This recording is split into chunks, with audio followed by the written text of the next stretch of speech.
RCR, la red que comunica y une al Perú. Lo anunciado, ya se encuentra con nosotros en estudios centrales el doctor Fernando Calle, no requiere mayor presentación. En su momento él ha sido magistrado del Tribunal Constitucional, jurista y analista político de nota, hace 2 semanas conversamos con él, y estaba repasando un poco la situación política, y dejó algo que ciertamente va tomando cuerpo día a día, Hablaba de un poder oculto, pero cuando hoy revisamos lo que está ocurriendo en el país, ciertamente las cosas han ido avanzando con una velocidad que ya preocupa. Nuevamente se presentan mociones de vacancia presidencial, hay violentas protestas de agricultores en la Sierra Centro. Hoy la Corte Interamericana de Derechos Humanos está analizando el tema del indulto humanitario concedido al expresidente Alberto Fujimori, temas sociales sin resolver, el tema de la corrupción que sigue latente, denuncias tras denuncias, etcétera, etcétera. Por eso que hemos querido retomar este diálogo, siempre mirando en perspectiva y mirando un poco qué soluciones se pueden plantear. Doctor Fernando Calle, como siempre, muy reconocido por esta invitación que nos permite conversar con usted aquí en RCR, Red de Comunicación Regional. ¿Cómo está? Bien, José, buenos días. Un saludo a todos los oyentes y televidentes de nuestro programa. Mis primeras palabras de solidaridad con los deudos que han fallecido en estos iniciales encuentros de violencia que han habido en Quichuas, Así es. Que es un campamento de Quichuas donde está la obra del Mantaro tan importante. Que sepa la ciudadanía que la obra del Mantaro es la obra más grande que se hizo en la región central, que la reclamó Junín, pertenece a Tayacaja y a Huancavelica, pero que después de esa obra del año 63, y que me escuchen, y estoy seguro que esto lo conocen y lo dicen los parlamentarios del centro del Perú, que desde esa época no se ha hecho ninguna obra importante en el centro, ni una de proyección, a pesar del abandono que tuvo durante los 12 años de la dictadura militar y durante los segundos gobiernos del presidente Belaúnde y del presidente García, Entonces, lo que quiero ahora decirte es que, José, con anterioridad, desde hace unos años, en esta misma emisora, yo anuncié, lamentablemente, lo siento, que esto se iba a agudizar en una forma que podría resultar con circunstancias que no vamos a poder evitar y que solamente los peruanos con vocación y amor al país podrían solucionarlo.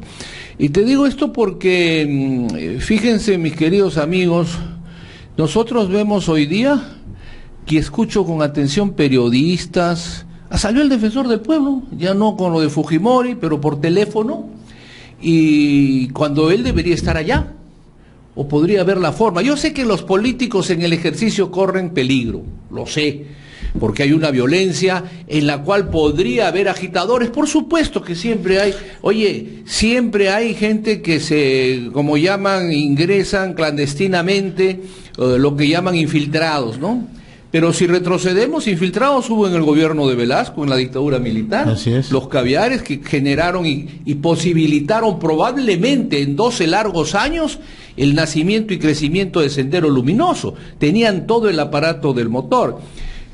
Infiltrados ha habido en todos los gobiernos, entonces, ¿que debe haber infiltrados en las marchas? Bueno, sí, pero no se puede negar que será un porcentaje mínimo. Esta es una reacción, entiendan los señores del gobierno y los que están en el ejercicio de la actividad política, es una reacción con ira del pueblo que se viene generando y que sabe Dios si no tienen reacción. La Premier tiene experiencia de esto. En el caso de Bagua. En el caso de Bagua, lo que sucedió y que debe evitarse, ya van 2 muertos, Ahora, fíjate una cosa muy interesante, y que los ciudadanos, espero, me den la razón.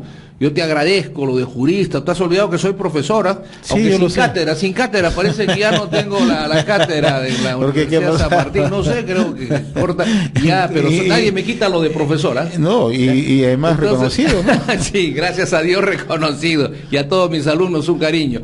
Bueno, entonces fíjate, acá lo serio es esto, ¿dónde está la representación parlamentaria de estos departamentos? A ti te eligen en tu región. Es un voto, la representación es nacional, pero es un voto regional, departamental, esencialmente, ¿no? En lo que se conoce en cifra repartidora con distrito múltiple. Tú te debes a tus electores. Cuando pasa el hielo, la nevada en Estados Unidos, y hablo de Estados Unidos porque hay muchos que les encantan los Estados Unidos, ¿no es cierto? Admiran los Estados Unidos, y está bien, tiene cosas, sus representantes están en su zona. Así es. Inmediatamente. Yo digo y reclamo, y digo por favor, ya hay, creo, anunciado 10.000 personas están en Lima, de Huánuco, de distintos sitios. Solamente nos damos cuenta, y esta es una invocación, ¿cuántos días están en esto? Son más de los que conocemos. Más. Lo que pasa, José, es que en Lima se siente cuando escasea los alimentos, cuando no hay tránsito en la carretera. O cuando hay muertos. Cuando hay muertos, o de repente un acto terrorista, Dios mío, o no hay luz. ¿Qué pasó con la luz? No hay mantenimiento en la hidroeléctrica del Mantaro. Entonces, existe el centro del Perú, existía la zona más rica y más importante de la República. Pero esa es la agenda que no se toma en consideración. La vez pasada conversábamos, doctor Calle, exactamente el mismo tema, ¿no?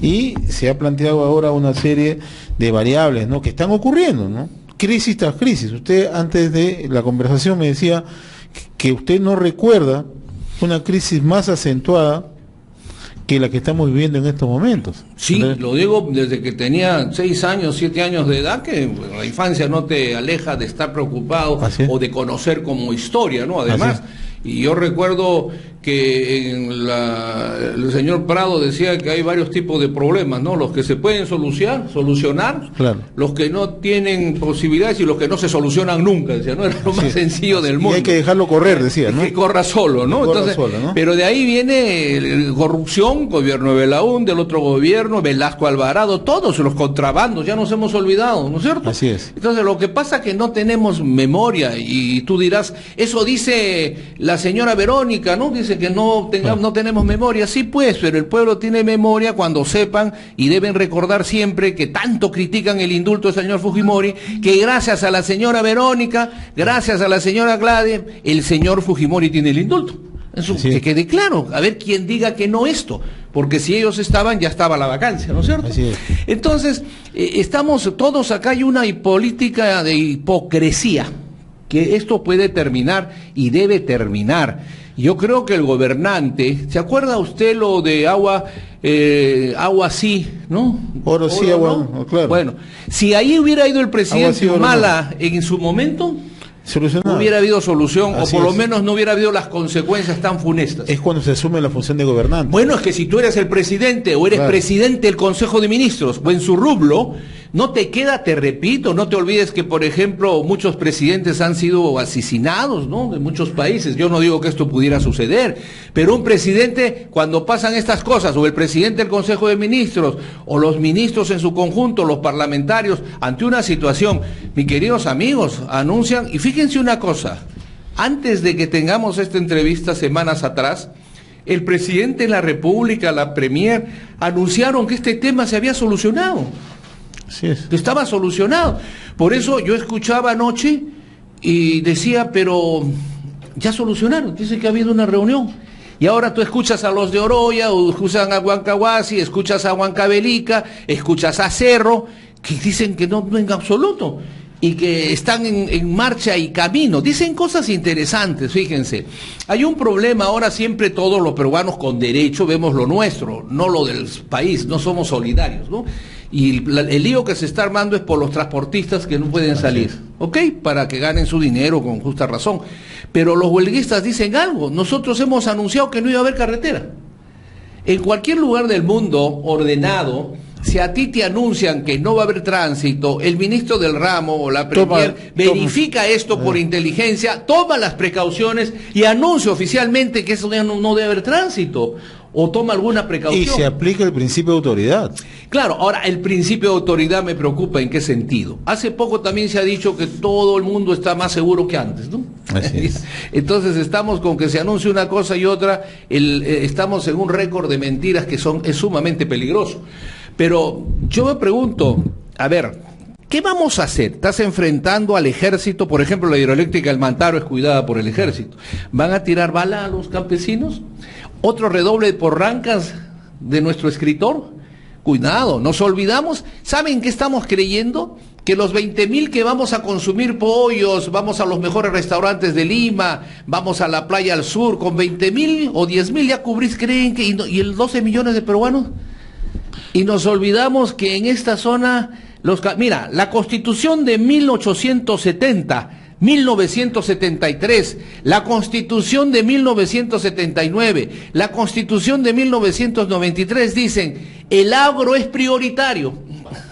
Se tomarán las medidas de respaldo al agro. Y entonces tenemos nosotros muchos temas, porque fíjate, aquí yo he escuchado decir sobre el Tratado de Libre Comercio, que está, porque hay un tema de realidad que hay que analizar y proteger a nuestra industria. Con esto, por favor, no estoy siendo socialista, ni el Fernando Calle, el profesor se ha vuelto comunista, no, en todo caso soy aprista auténtico. Está vulnerando los tratados internacionales. En todo caso soy un aprista auténtico, claro, pero los tratados, entonces el señor Trump, cuando anuncia que va a dejar de lado el libre comercio, él sí es un héroe para los Estados Unidos, y mientras que nosotros ni siquiera lo revisamos, el señor Trump se puede dar el lujo de decir, se acabó, lo cierro, ¿no? Entonces, esto está pasando igual que en la Corte Interamericana. Les pongo un ejemplo. Cuando tú haces un tratado, te preocupas de ver los intereses de los tuyos. Eso no implica que no tengas que ceder. Estoy de acuerdo que tienes que ceder, porque todos estamos en un mundo globalizado. Cuando hay una corte internacional de la magnitud de que tiene que ver por todo el continente, es cierto que es vinculante y tenemos que respetar, pero nadie te ha impuesto. O sea, uno ingresa a esta convención, a este tratado, por voluntad propia, y tú ingresas y puedes poner algunas observaciones y reformas que tú consideras que tiene que respetarse, y que sepan todos los peruanos, un ejemplo, que los argentinos pusieron una abstención en la convención diciendo, la Corte Interamericana podrá señalar las sentencias económicas a nuestro país, pero el que las va a aplicar y señalar los montos son los argentinos, la Corte Argentina.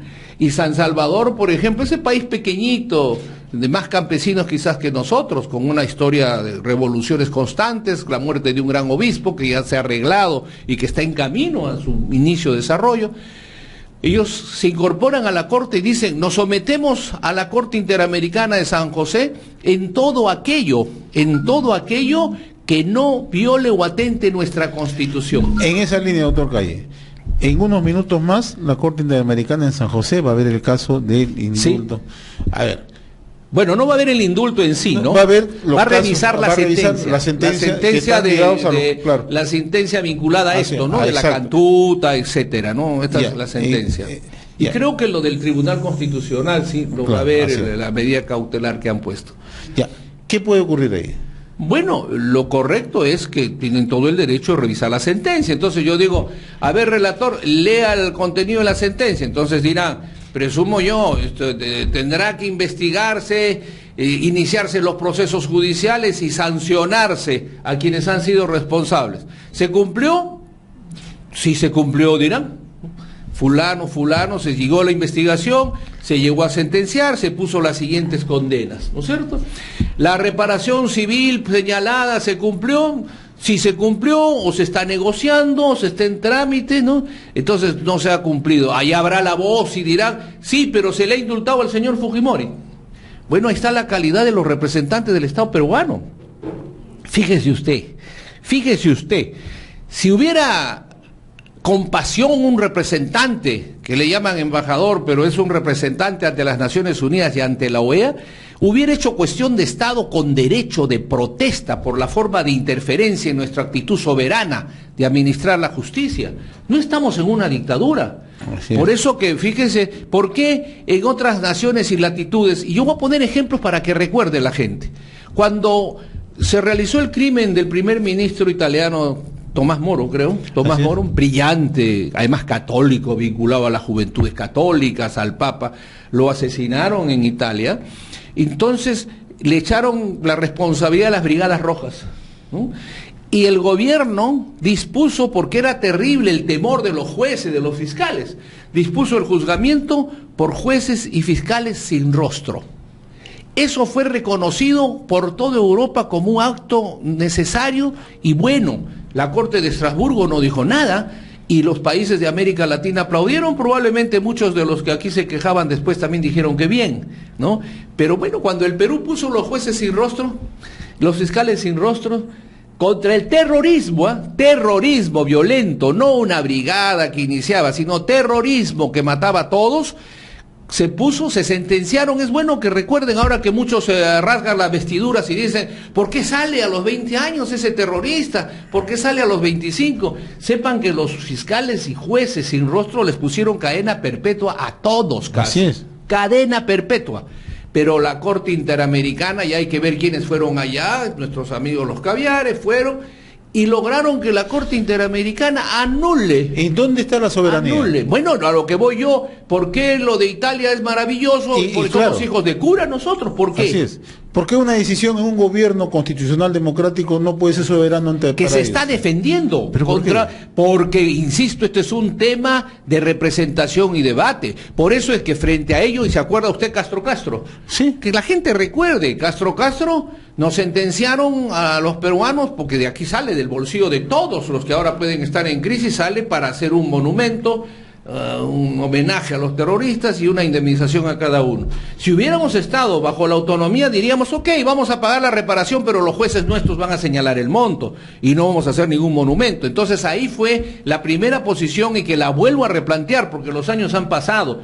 Yo creo que necesitamos que la Cancillería, en concordancia con quien está gobernando y la representación, planteen inmediatamente una reunión de cancilleres aquí en Lima, por ser cabeza de la colonia, para que esta reunión de cancilleres, obviamente ya en un recorrido de los presidentes, como se estila estos trabajos, como se nombra un miembro de la Corte Interamericana, se hace un trabajo que le llaman lobby de alto nivel académico y diplomático, podamos lograr que se reforme. No estamos hablando de que se vayan de la Corte, no, estamos hablando por el bien de toda la América Latina, de esta Indoamérica morena y mestiza de los pobres, que se establezca una Corte actual a nuestros tiempos, con respeto, y se modifique algunas cosas. Por ejemplo, la más importante, que se respete a plenitud lo que llamamos el derecho interno, o sea, agotar la vía interna en nuestro país.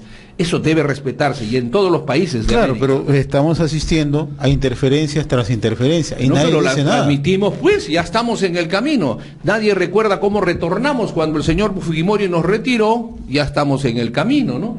Entonces, fíjense, yo recordando y tratando de recuperar lo que hoy día es vital y que me preocupa para el país, aparte de estas cosas que tienen que ver con nuestra hegemonía y soberanía internacional, es lo agudo que está este problema del campo, y que lógicamente exige situaciones que tienen que tener. Para eso está pues la mente lúcida, brillante de nuestros congresistas y del Congreso y del Ejecutivo, porque fíjate lo que plantean.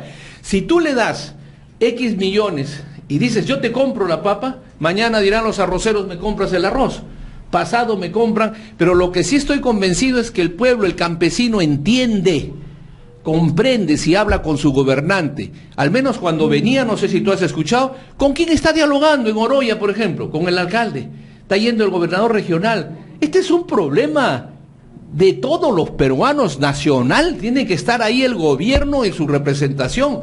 Yo no digo que con eso le dé mucha importancia mañana, porque bueno, puedo tener respuestas. O sea que mañana, si paran por el niño, que todavía no han hecho nada, tiene que ir el presidente. Bueno, ¿quién gobierna el Perú? Este no es un Estado federado. Así es. No es un Estado federado donde el gobernador tenga toda la autonomía, autoridad dentro de las leyes del Estado federado para resolver los problemas. Problemas complejos en el país, sin lugar a Pero que dudas. tienen solución. Ahora, y justamente, no quiero dejar de lado un tema que la vez pasada lo abordamos, nos faltó tiempo y quiero desarrollarlo con usted. El tema de la corrupción. Un tema que nos ha puesto, sin lugar a dudas, como se dice, en salmuera en el país, ¿no? La situación que estamos viendo, en la que se encuentra el propio presidente de la República, en la que han estado también están en cursos varios expresidentes, varios líderes políticos, etcétera, etcétera, ya tiene que hacernos reflexionar. ¿Qué tanto, o sea, está pesando este tema de la corrupción en el tema de la gobernabilidad? Mucho. Es culpable del atraso, de la desgracia de nuestro país desde la República. Recuerden ustedes, discursos interesantes. El del Libertador San Martín cuando asume el protectorado y dice, yo voy a ser el dictador, voy a asumir todos los gobiernos, pero no la justicia, porque esta debe caminar sola y autónoma. Y Bolívar, que es en relación a esto, que creó el decreto, no se olvide usted, de pena de muerte a todos aquellos funcionarios que tomaban dinero del Estado y a todos los jueces que no lo sancionaban y que avalaban esta situación del Estado. Entonces, y yo cuando lo digo, y voy a ponerlo con el tema de hoy, tanto en el gobierno que se dio el crédito cero a los campesinos como ahora, hay que preguntarnos, yo no soy estadístico, pero hay economistas que me pueden ayudar, y los parlamentarios que tienen conexión directa a la fiscalización. ¿Cómo se distribuye el crédito al agro, José? Mi estimado doctor, ¿cuántos millones le dan al hacendado ricachón, que ya no hay hacendados porque ahora son sociedades empresariales? ¿Y cuánto le dan al campesino? Conversando con el doctor Fernando Calle, estamos tratando el tema de la corrupción, de qué manera la corrupción nos ha hecho ingobernables y de qué manera la corrupción está generando todos estos problemas que estamos viviendo en el país, ¿no? Bueno, vaya primero mi solidaridad con los familiares, los deudos de nuestros hermanos de Chile, que al final somos con el sueño este pueblo continente indoamericano, la gran nación peruana en su momento, en el cual somos todos, ¿no? Lamentablemente, yo alguna vez me preguntaba, José, los árabes, por ejemplo, hablan el mismo idioma, su misma tradición, tienen Alá, ¿a quién le interesa que estén separados? Yo no lo sé, ¿no? Tienes tú el caso de China continental, Taiwán, que es lo que queda, Hong Kong ya retornó. ¿A quién le interesa que Taiwán esté alejada de la China continental? ¿Y a quién le interesa que nosotros, que todos somos iguales, paisanos completos en toda esta América morena, con excepción del Brasil en cuanto al habla portuguesa? ¿A quién le interesa que estemos tan divididos? Entonces este es un dolor general. Así y campesinos tenemos en todo lado. Volviendo al tema, fíjate, de la corrupción hemos hablado tanto, yo te decía, por eso Bolívar dejó ese decreto que si se hubiera, mientras estuvo el decreto vigente, nadie tocó dinero del Estado, ¿eh? Pena de muerte, porque la pena de muerte era para los jueces que no sancionaban a los corruptos. Y eso se empanaba en candones, en todo, en baldones y anuncios. Bueno, llegamos a la constituyente el 23, y yo siempre digo, cuando haga la máquina del tiempo, cuando ya la creen, me gustaría trasladarme en vivo, trato imaginativamente el debate ahí, cómo hicieron para anular este decreto de Bolívar, que definitivamente la pena de muerte era para los corruptos, usando una palabra del tiempo.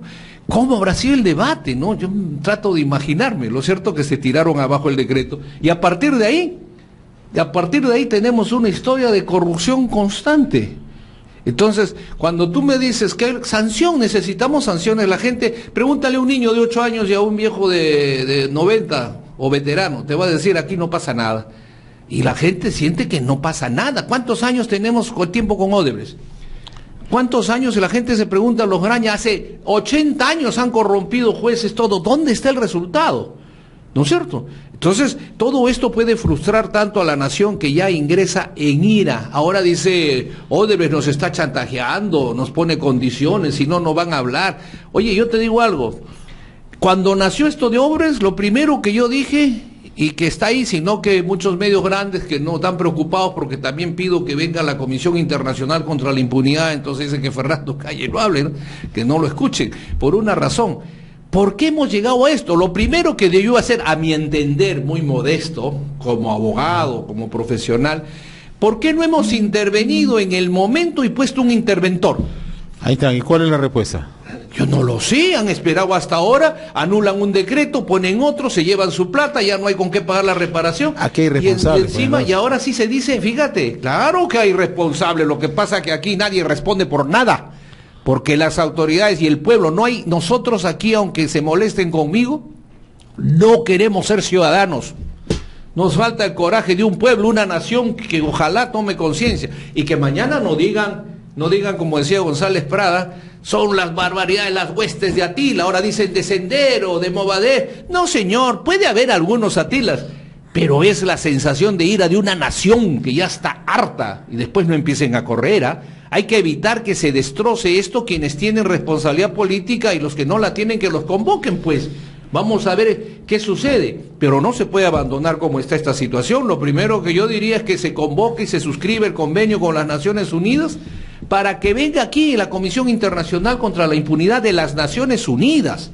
que venga para que ayude, no es una interferencia, pero este es un tema superior. Hay corrupción hasta en el agro y lo han denunciado los propios campesinos dentro de su límite intelectual, y lógicamente eso debe preocuparnos porque hay muchas cosas que están hiriendo lo más profundo de la nación, ¿no?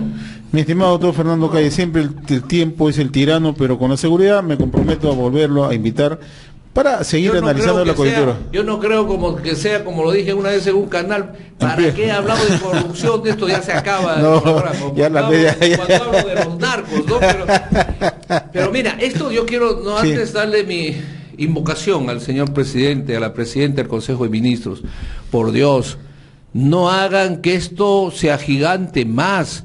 Creo que ustedes son peruanos que conocen el Perú. Los campesinos peruanos, acuérdense por lectura de Redoble por Barrancas, acuérdense lo de Bagua, acuérdense de la revolución Caminantes de Cerro, de Guarón, del Bosque de Piedras, están viniendo de ahí.